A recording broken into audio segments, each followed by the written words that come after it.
In 1938, Adolf Hitler seized what legend said was history's most powerful weapon. If you hold it, you're invincible. It was said to be the spear which pierced the side of Christ. Military leaders became almost besotted with the idea of possessing it. And with the spear in his grasp, Hitler unleashed terror upon the world.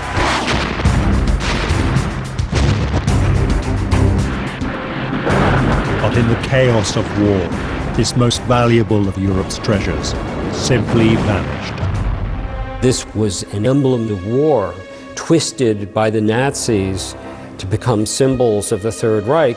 But one man, Walter Horn, would uncover the mystery of what had happened to the Spear of Destiny. And one of America's finest generals, obsessed with the spear, would launch a mission to find it.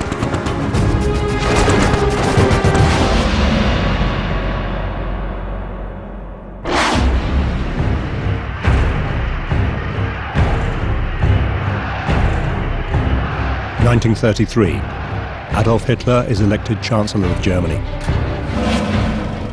Hitler was by no means a normal person to be leading a country in the middle of Europe in the middle of the 20th century, and especially one the size of Germany.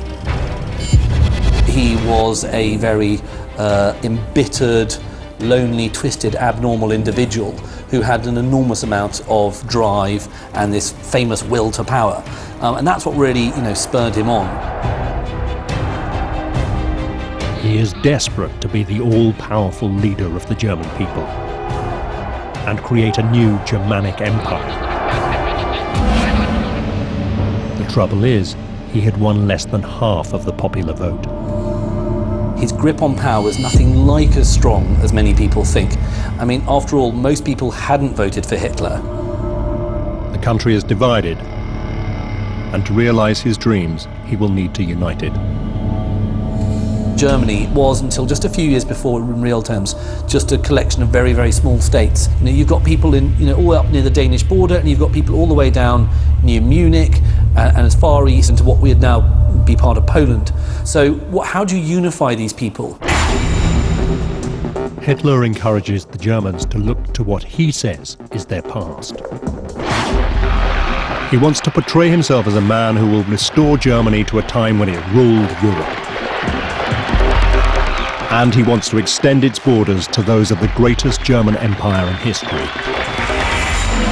the Holy Roman Empire. The Holy Roman Empire was first created by Charlemagne, Charles the Great, the Germanic king of the Franks in 800 AD. Its purpose? To spread Christianity through all of Europe. For 1,000 years it dominated the continent.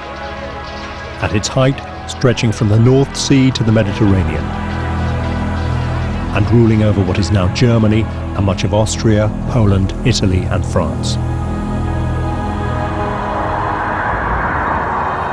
Now Hitler wanted to create an even greater empire in his own image. The 1,000-year Nazi Reich with himself at its head. He wasn't the type of person who would like to cut deals and engage in the art of statesmanship or diplomacy. This is a man who just wanted to drive things forward the way he saw the world should be in his eyes. But Hitler's difficulty is that there is nothing imperial about him. As the son of a working-class Austrian civil servant, it is not enough to simply proclaim himself the German Führer. He needs to look like one.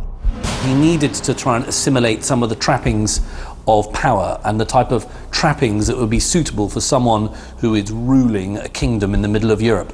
And of course, what's he going to do? He's going to look back to history to find these things. He decided that to be an emperor, he would need the possessions of an emperor. Hitler was looking for an emblem that would underpin his claim to be leading the German people back to a new era. What do we need? Well, we need various items that are associated with other people in power. The Holy Roman emperors had held crown jewels as symbols of their authority. An imperial crown, a scepter, and an orb. But of all these symbols of past German glory, one is more important than all the others. It looks like a simple Roman spearhead. It is the Spear of Destiny.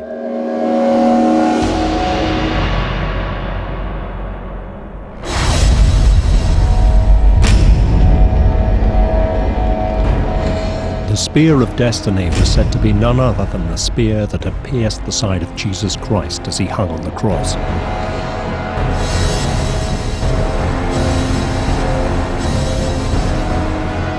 The myth said that it was wielded by a Roman centurion called Longinus. As the legend is told, Longinus was a Roman centurion who'd served Pilate faithfully, and he got cataracts. He was going blind. And Pilate pulled him out of the ranks because he was no longer of service as a fighter, and gave him relative easy duty at Mount Calvary, making sure the crucifixions went off as planned. It didn't require a lot of fighting, didn't require great eyesight. The Bible says that this centurion, when inspecting the crucified men, was unsure if Jesus had died. So he thrust his spear into Christ's side.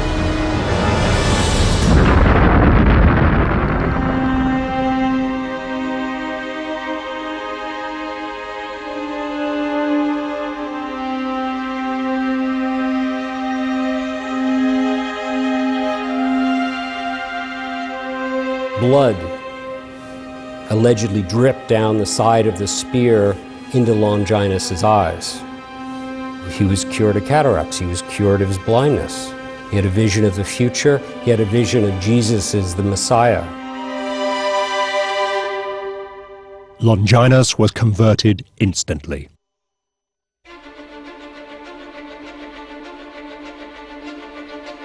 As Christianity spreads throughout the world, Longinus's spear, touched by the Son of God, became a revered holy relic. The spear was passed down, first through a succession of Roman emperors, and then to Charlemagne. Charlemagne carries it into battle, is invincible as long as it's in his hands. It becomes known as a talisman for conquerors, for military force. It is a military image that it has of vanquishing foes. Such was its mystique that every Holy Roman Emperor after Charlemagne wanted to possess it. It became a symbol of their authority. The spear, at a very early point in history, is a reflection of power, of strength. Legend says that whoever held the spear would be undefeated in battle. So not only do you get a sense of whoever has this is the true world monarch because he has it, but if you hold it, you're invincible.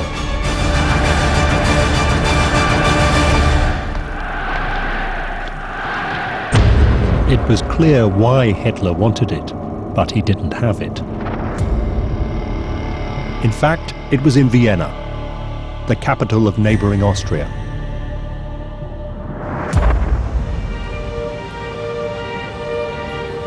When the Holy Roman Empire was dissolved in 1806, its heirs, the Habsburgs, moved the spear to Austria, where it ended up on display in the Hofburg Palace. And it was here in 1908 that Adolf Hitler, then a struggling Austrian painter, had first seen the spear and begun to covet it. According to one version of the story, Hitler had actually seen the spear in the museum there, and apparently he may have had some sort of moment of epiphany in which he realised that this was an incredibly important object and he had been sort of touched by it. Whether that's true or not doesn't really matter. The point was, it was regarded as being important. Hitler had long known where it was. And now he was German Führer. All he had to do was take it.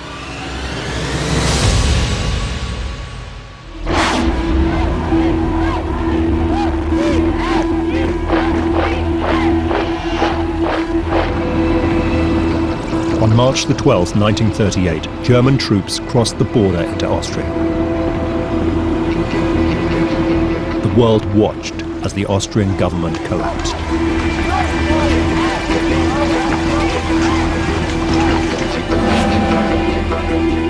Hitler was killing two birds with one stone. He was reclaiming lands once held by the Roman Empire,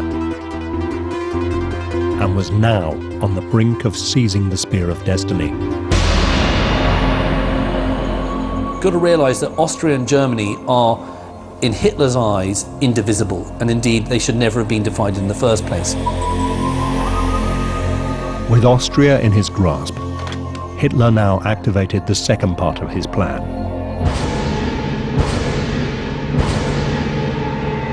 To seize the spear.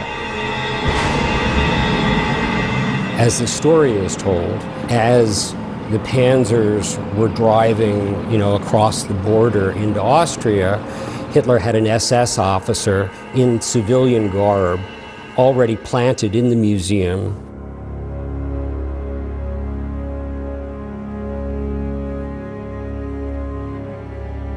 When he was alerted that the border had been crossed, he changed into his uniform, pulled out his gun, and stood guard over those crown jewels. Nobody was to touch them until Hitler arrived.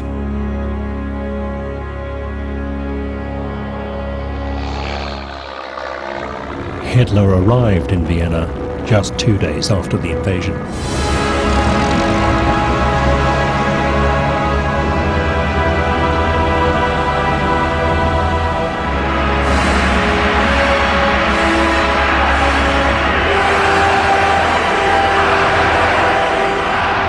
One of the very first things he does is to go to the Habsburg Museum, go to the display case where the spear and the crown jewels are, and opens it.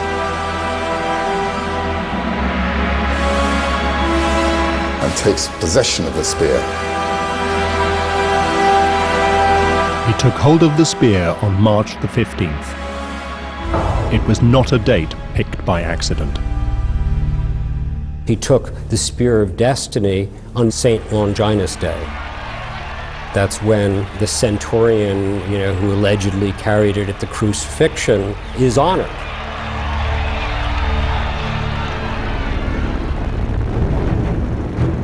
Hitler took the spear to the southern German city of Nuremberg, which had been its home for centuries during the reign of the Holy Roman Emperors. There was absolutely no question where Hitler was going to take the spear once he absconded with it from Austria. He was going to take it back to Nuremberg, back to its spiritual home, what was to be the spiritual headquarters, the spiritual capital of Nazism, of the 1,000-year Reich. Taking his lead from the Holy Roman Empire, Hitler had decided to place Nuremberg at the center of his new Nazi Reich. Berlin is the brain, Nuremberg is the heart.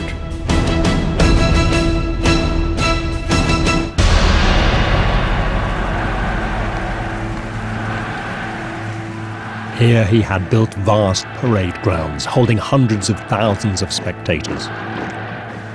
He staged enormous rallies showcasing German military might. Extravagant displays presented the German people with an image of the future based on his vision of the past. We see newsreels today of the parades going through the streets in Nuremberg, of soldiers dressed as medieval knights.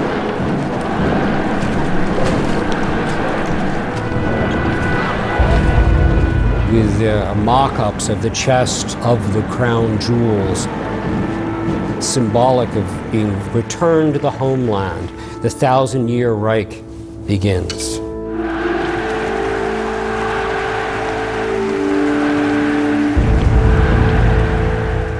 By displaying the spear and the crown jewels, his message could not have been any clearer. Ein freies deutsches Volk in einem starken deutschen Reich.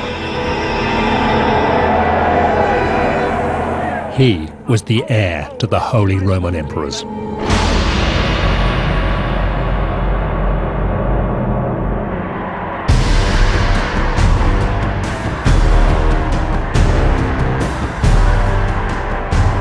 It was as if King Arthur had finally gotten Excalibur and was marching through town with it. And in a triumphal parade, I got it. With the Spear of Destiny in his possession, Hitler was convinced he would be unstoppable in his aim to conquer the rest of Europe.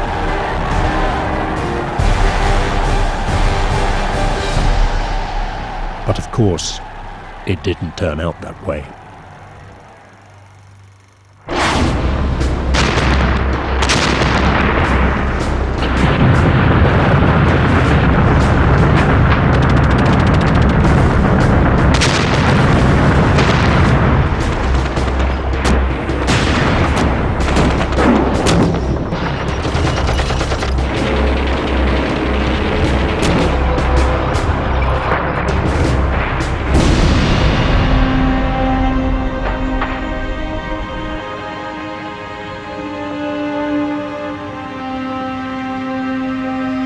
By the beginning of 1945, 5 years of war has devastated Europe. The spear has failed to bring Hitler the victory he had dreamed of. His ambitions lie in tatters.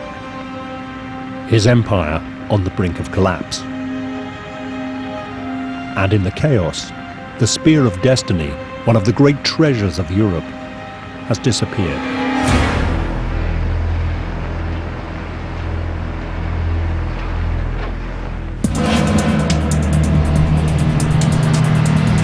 But on an American army base in Belgium, pure luck will allow one man to track it down. Walter Horn is a lieutenant in the US Third Army. His mission? To interrogate German prisoners of war.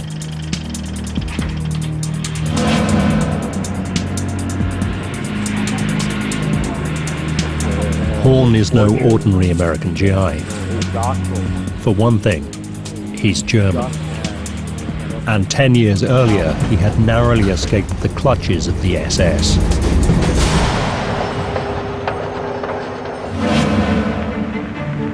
In the 1930s, Horn was at university in Heidelberg, southwest Germany. His passion, art history. His specialty was the relics of the Holy Roman Empire. He was an art history major who just had the misfortune to get his doctoral degree in 1933, just as Adolf Hitler had come to power.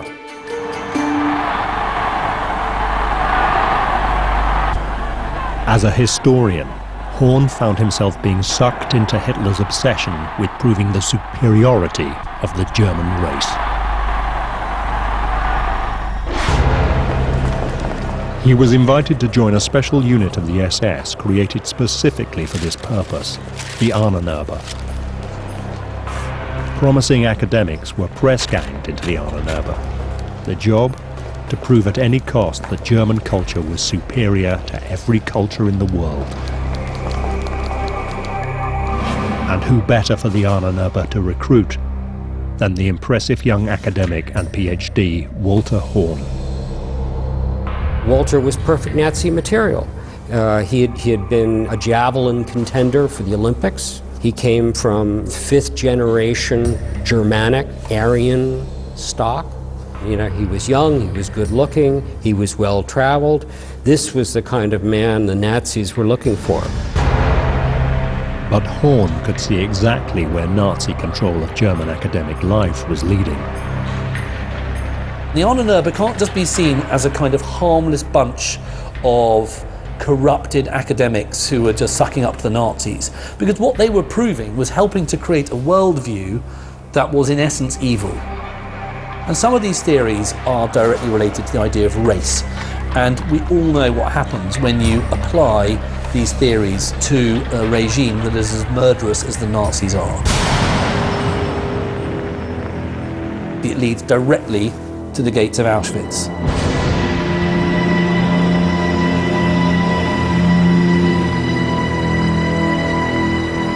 Horn wanted no part of it. So in 1934, he decided to flee Germany. He didn't want to give up his homeland, but he saw no option around it. One thing he knew is he had to get out of Germany. You know, the storm is coming down. This is no place to be.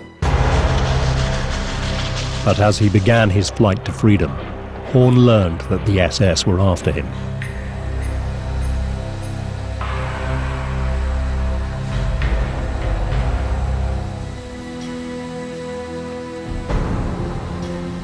He was very concerned. He hated the Nazis. He didn't know if it was because of remarks that he had made about the Nazis.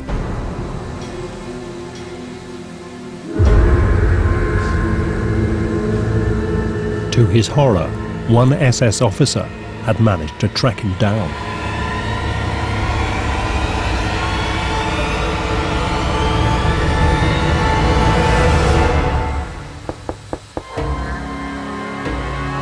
The SS officer had his pistol, and I'm sure Walter was thinking that the end had come. But Horn was in for yet another surprise. The SS officer essentially, told him, yes, we're looking for people like you, but good luck. Just don't come back. Walter Horn eventually managed to escape via Italy and then Cuba to America, where he became a naturalized American citizen.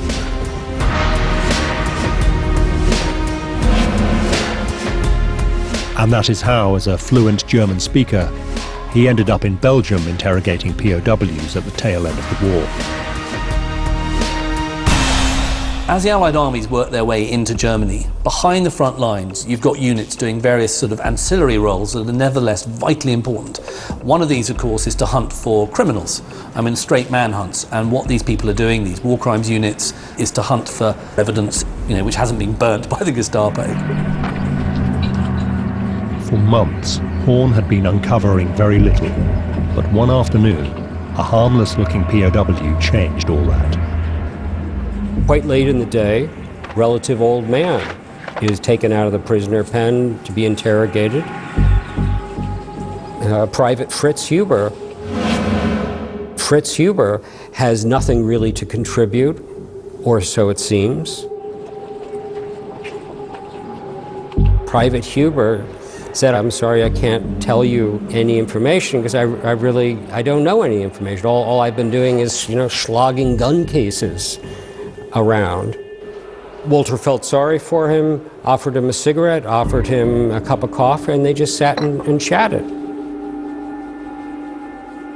Then, Huber revealed something that would blow Walter Horn's mind. Huber said, I do know of a special treasure, a hidden treasure. Are you at all interested in art history? Little could Huber have known the man he was talking to had a doctorate in art history. There wasn't anything in the world Walter wanted to hear more about, than art and antiques. Huber began to tell Horn about a Nazi treasure trove hidden beneath Nuremberg Castle, one which supposedly contained any number of priceless pieces of art. Horn listened intently as Huber listed the sort of items that any imaginary pirate hoard might contain. Huber was describing various treasures, which could have been any kind of depositories, because we know the Nazis looted, major museums. But this collection was different. He described a scepter. He described a crown. He described a golden orb, what they call, the world orb of Christianity. And then he said, it's a spear. It's a spearhead, Roman spearhead. And of course, Walter knew instantly the collection. There was no question what it was. He was describing, the crown jewels of the Holy Roman Empire and the spear of destiny.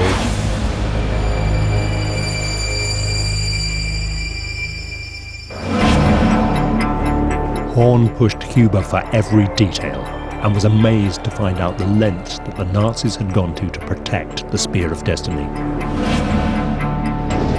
Huber said his father had been hired by the head of the Nazi SS, Heinrich Himmler, to install a ventilation system in a hidden vault beneath Nuremberg Castle. And, oh, by the way, my mother goes in once a week to check on the treasures that are kept in this vault. She has to check the humidity, check against insects. My mother's got to wear white gloves.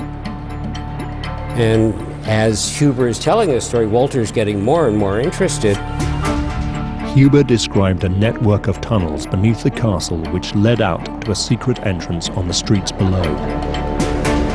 It looked like an active, ongoing antique shop and had two doors for bringing items in and out, but of course it was Nazis who were going the in and out.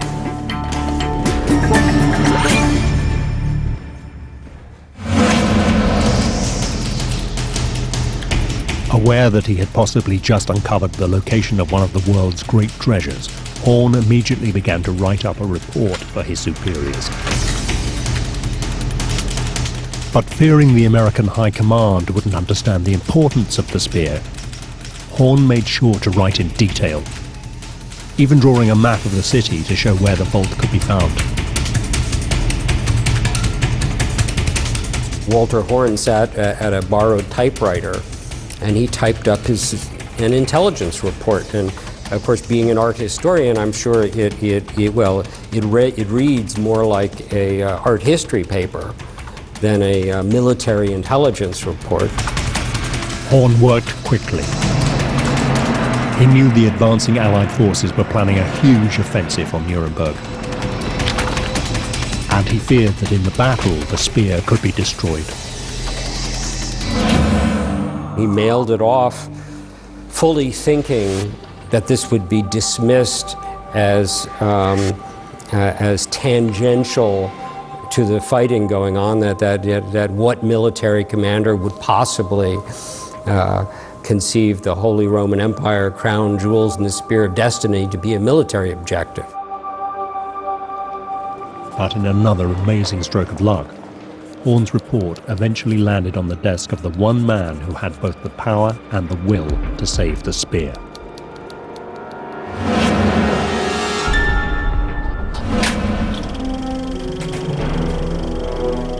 General George S. Patton, also known as Old Blood and Guts,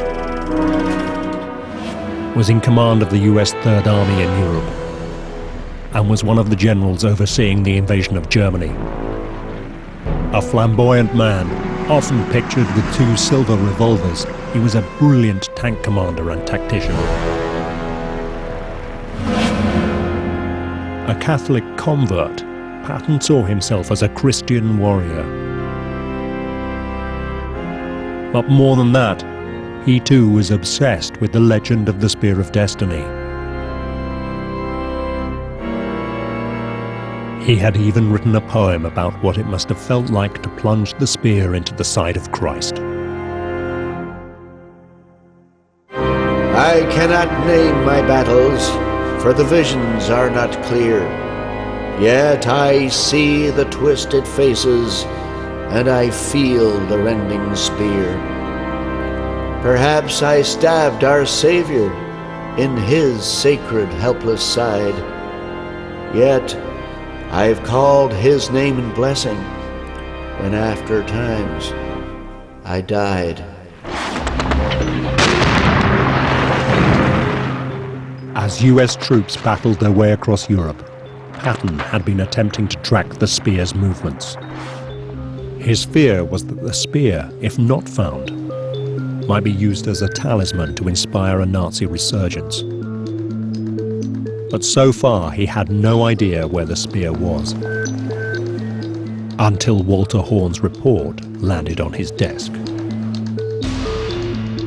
Lo and behold, that's exactly what Patton was looking for, and he found it in that intelligence report. Light bulb went off. This was a military objective for Patton. On the eve of the assault on Nuremberg, Patton took an amazing decision. He ensured that a crack team of soldiers was sent to locate the secret vault. But it would be no easy task.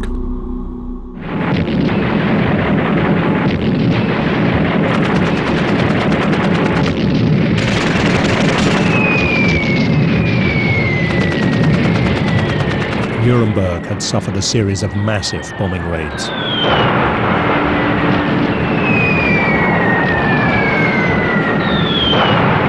Thousands had died, hundreds of thousands displaced. They talk about the devastation in Dresden, but the devastation in Dresden essentially came from a fire that spread. In Nuremberg, it was literally from the tons and tons of bombs.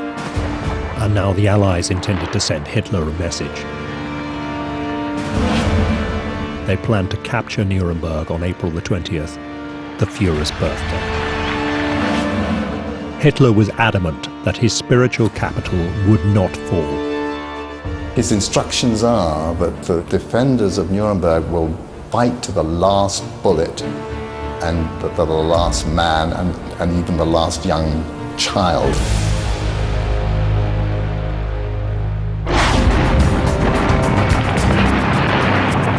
On April the 16th, the US Army began a fight to the death for the city.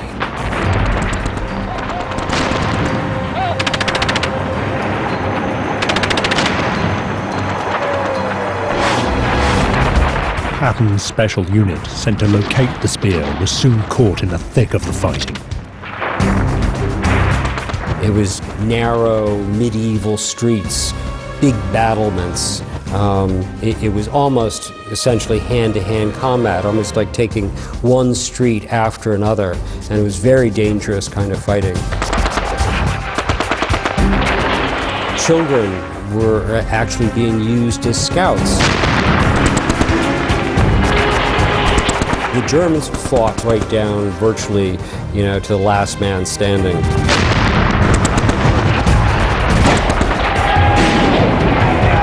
In the chaos of the battle, Patton's unit, armed with Horn's map, embarked on their dangerous mission to locate the secret vault.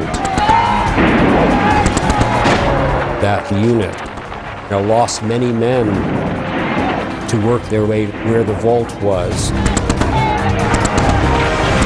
When they got there, they couldn't even find it. There had been such devastation, so many bombings, and they weren't even sure that they'd gotten to the location. But then they made a discovery. One of them found a crevice, a sort of tunnel-like thing, and they dropped in.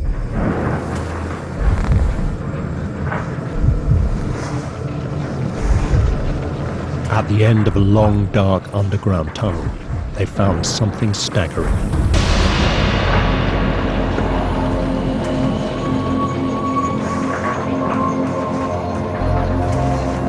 Set into thick concrete, a steel vault door 8 feet high and 12 inches thick. But there was a problem. The giant vault doors were locked shut.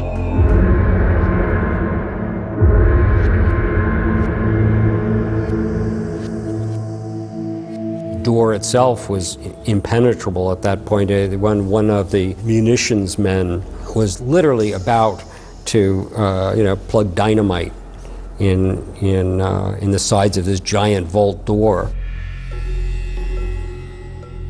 But just moments before the charges were detonated, a German civilian came forward and stopped the munitions man. Luckily, he was stopped at the last minute because, God knows what might have happened to the contents inside. A German a representative, the mayor of Nuremberg, gave the Allies the combination of this vault. He said, please don't blow this up. Very special things here, and they opened the vault. Behind the giant door, the GIs discovered a vast and incredibly sophisticated underground complex. This had to be the vault that the prisoner Huber had described, but it was on a scale beyond anything they had imagined. Commissioned by Heinrich Himmler, it was an enormous expansion of old beer cellars beneath the Nuremberg castle. Himmler secretly sent in teams of architects, teams of builders to reconfigure this beer cellar into a high-tech vault. And I don't use that term high-tech loosely. Foot-thick reinforced steel, special locking mechanisms. The walls were lined with various materials to keep the moisture out.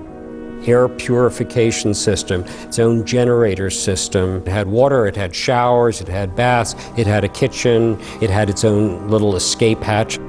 You could have a team of people living in there for months at a time. The GIs could hardly believe what they had found.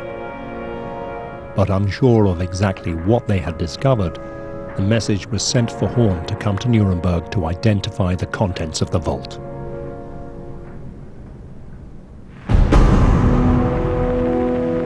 When Horn arrived, he was shocked by the state of this once beautiful medieval city.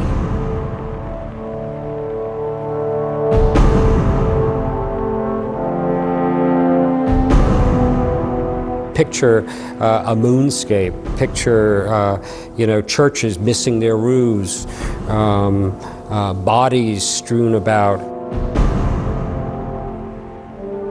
Horn was led to the vault.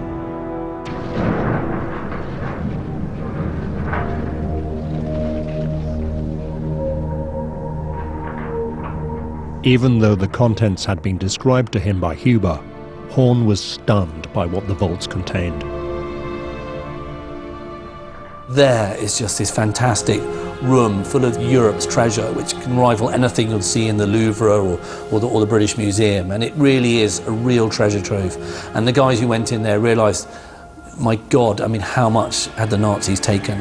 Every box was just full of something more and more incredible.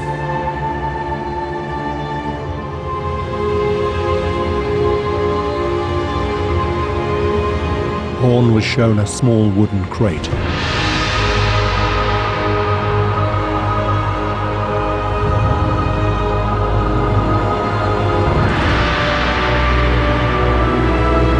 In it, unmistakable to Horn's expert eyes, was the Spear of Destiny.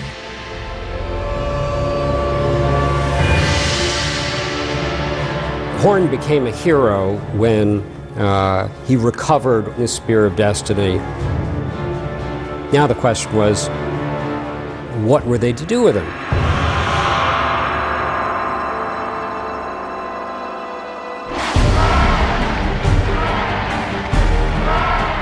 May 1945, the Allies declare victory over Hitler's Nazi regime.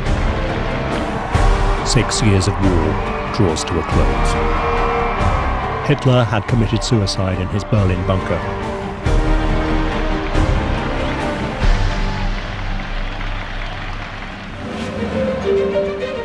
The Allies uncovered millions of dollars worth of Europe's finest treasures, stolen by the Nazis.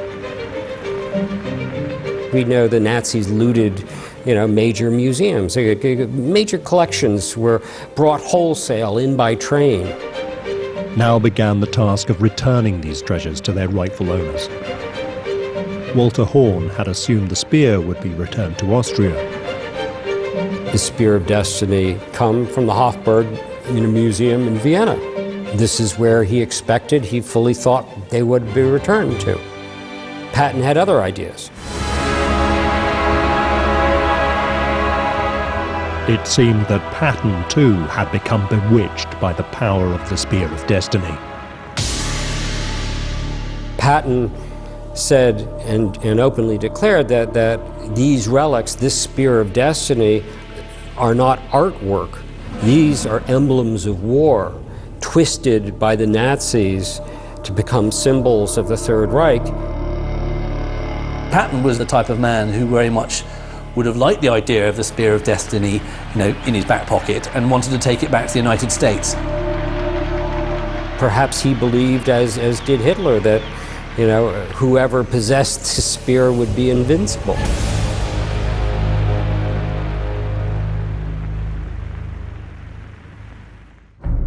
So adamant was Patton on having the spear that Dwight Eisenhower, the supreme commander of all Allied troops in Europe, had to intervene. A huge argument broke out between these two iconic figures. But before it could be resolved, tragedy struck.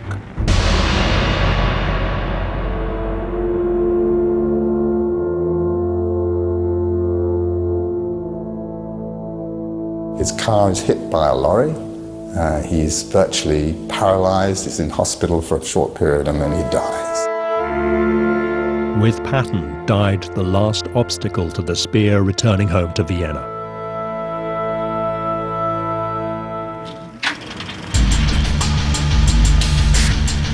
Special plane was dispatched under a very heavy armed guard because these are considered the most valuable treasures that the Nazis had ever looted. And there was a special return ceremony in Austria, and today they're back in the museum, essentially in the same room, in the same part of the museum where they were when Hitler took them. But there remains one outstanding question. What was this item that Walter Horn had recovered, and that so many people had fought and died for? Could it really be the spear that Charlemagne held, the very spear that pierced Christ's side?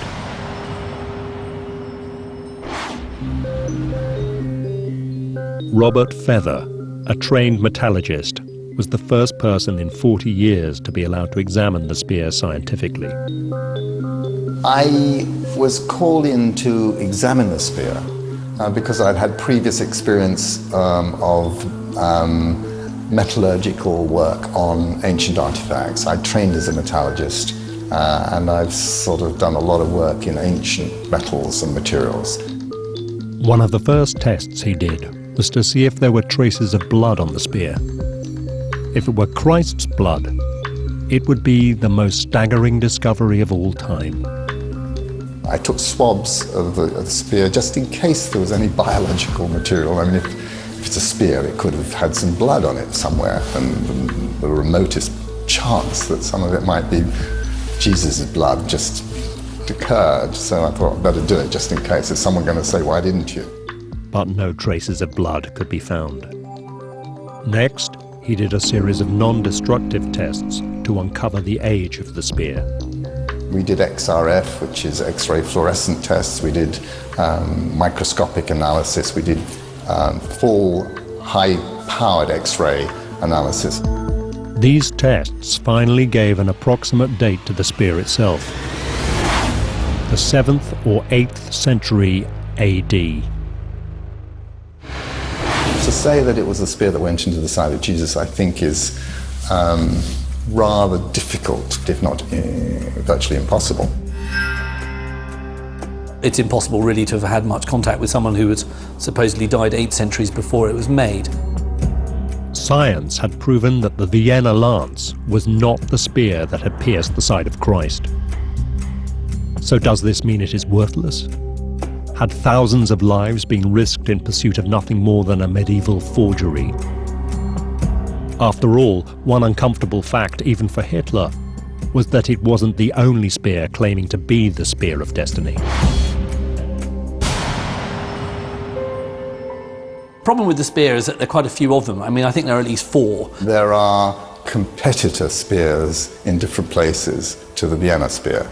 There's one in Etchmiad in Armenia. It doesn't look very much like a spear, and it's more rather like a Roman bannerhead, but nevertheless they revere it. And there's another one in Poland, which is almost certainly a replica, a later middle-aged reproduction. There's another one in St. Peter's, in the Basilica of St. Peter's, which is said to be part of the spear that pierced the side of Jesus. But it seems that the spear Hitler coveted had a value that none of the others had. We know more about the early history of the Vienna spear than any of the others, and we can trace it certainly in written record back to the 8th century. That date is extremely significant. It was when Charlemagne, the first Holy Roman Emperor, was rising to power.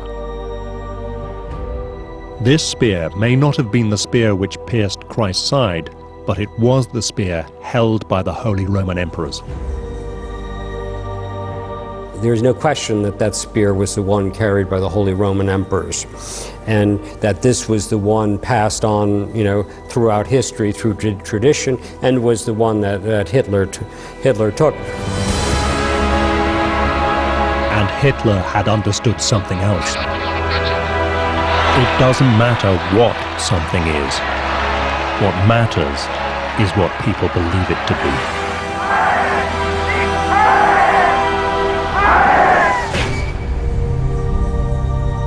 For centuries, the spear had been revered by the most powerful rulers of Europe, and that, for Hitler, was enough to make it something worth having. It doesn't really matter whether this was the spear that was shoved into the side of Jesus. It doesn't matter. It's what people think is what matters. It's what people choose to believe. The fact that it doesn't date back to the crucifixion doesn't make it, to my mind, any less valuable, because what it represents in the larger sense is what's important.